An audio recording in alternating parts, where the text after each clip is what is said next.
Dijonai Carrington is looking around the room like, oh my God, I've never been in this much fire. I mean, it's getting so bad that now her endorsements are potentially about to pull out on representing Dijonai Carrington. This just goes to show that Dijonai has no self-awareness in what's going on. Dijonai Carrington runs on threads immediately. White privilege at Indiana Fever. White privilege. You running around with blonde hair. It looked like you trying to be white. It looked like you trying to be a white girl. What are you talking about, white privilege? The white girl just got a technical foul for something she didn't even do. What are you talking about, white privilege, bro? This is why she should be banned from the league. They always run. It states here, Reebok is reportedly dropping their endorsement for Dijonai Carrington after she attacked Sophie Cunningham. Let's go. In only 1 week, Dijonai Carrington seen her entire career begin to fall apart. The most bizarre aspect is that she caused nearly all of the harm to herself. This isn't a tale of a league unfairly singling out a player or a referee making a poor decision. A hard foul that might have blown over in a single news cycle is the subject of this article. And because of the decisions Carrington made in the hours and days, consider giving this video a like and subscribing to the channel. Believe it or not, more than 90% of viewers haven't subscribed yet. It's free and only takes a second, but it means the world to us. So, did you subscribe already? Great. Thank you so much for your support. Now, back to the video. Did y'all see what happened when this young lady got ejected from a WNBA game the other day for a flagrant foul on Sophie Cunningham? Did y'all see that? She got ejected from the game for that flagrant foul right there. And I'll be damned if that wasn't a flagrant too.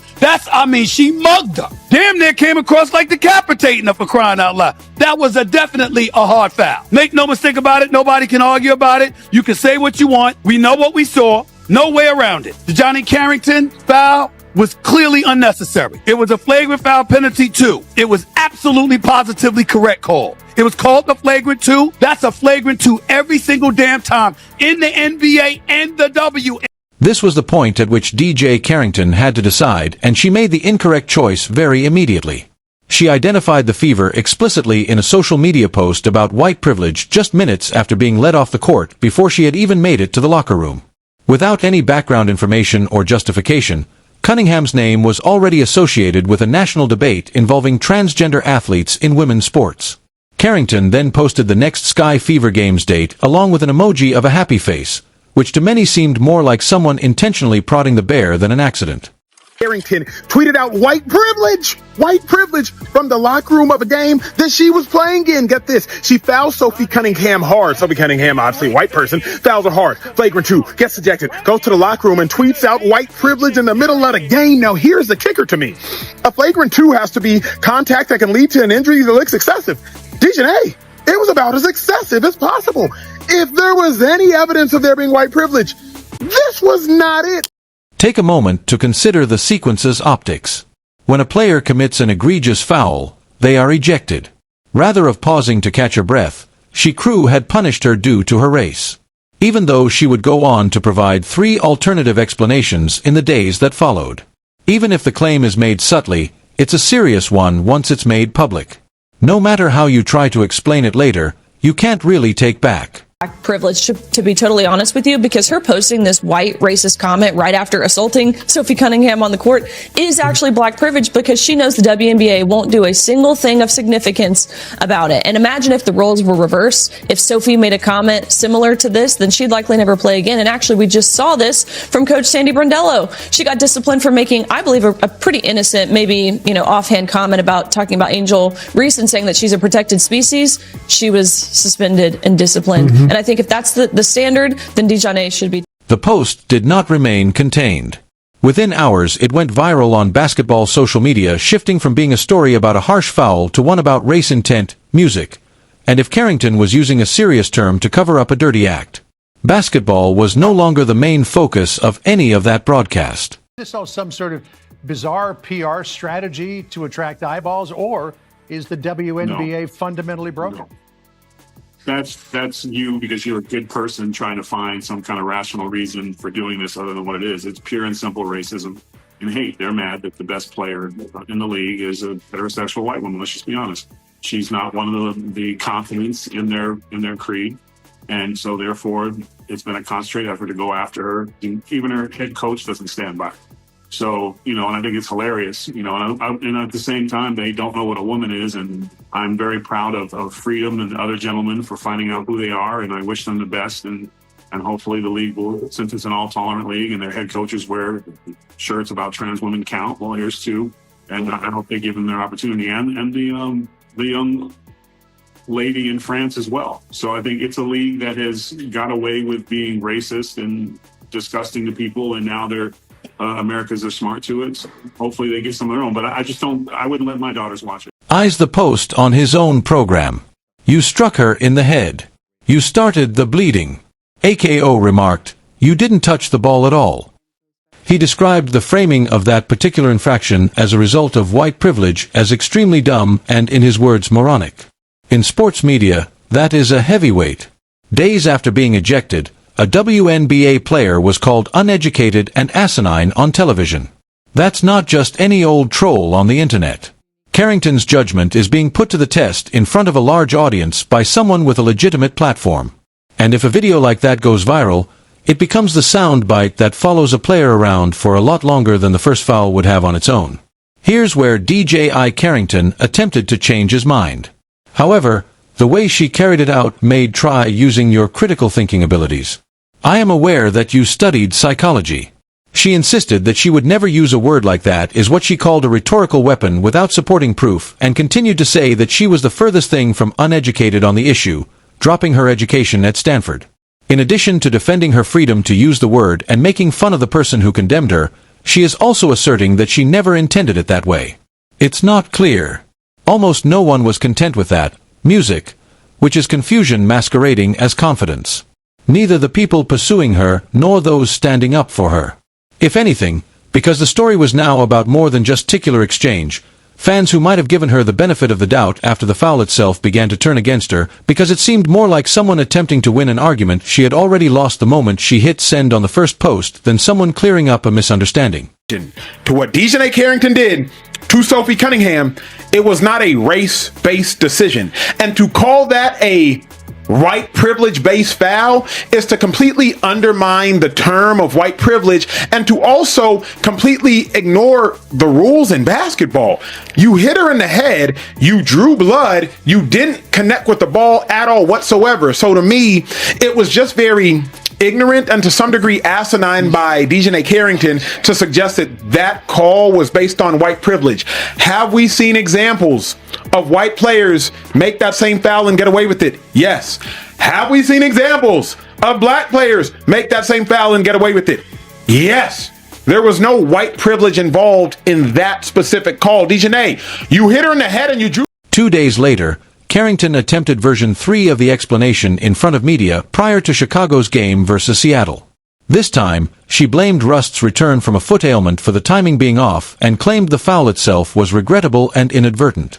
She became evasive once more in the article itself, stating simply that she had previously spoken with those who could have the authority to bring about the change she desired without ever providing a clear explanation of who she was referring to or the true meaning of the tweet.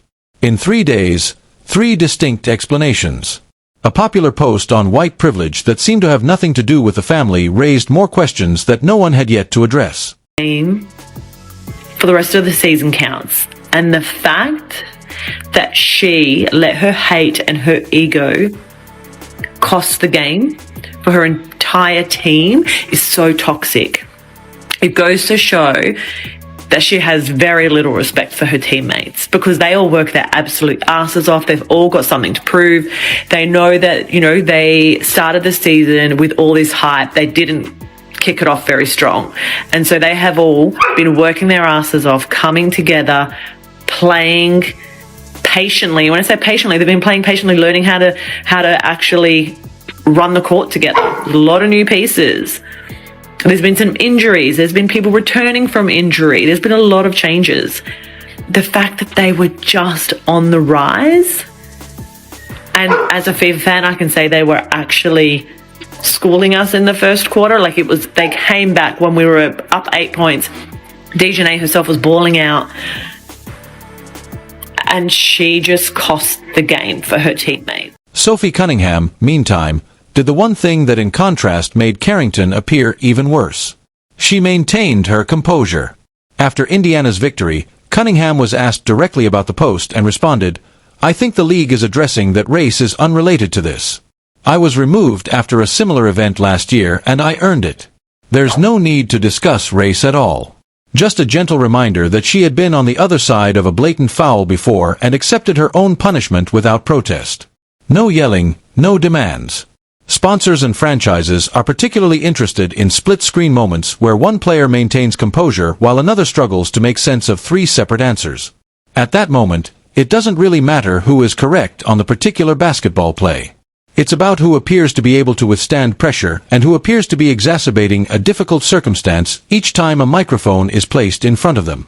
After that conversation, Cunningham appears to be the more responsible person in the room. Carrington emerges from it as though she's still unsure of what to say at all. Posted white privilege after getting tossed from the game, but says it wasn't about the foul. Can you explain this?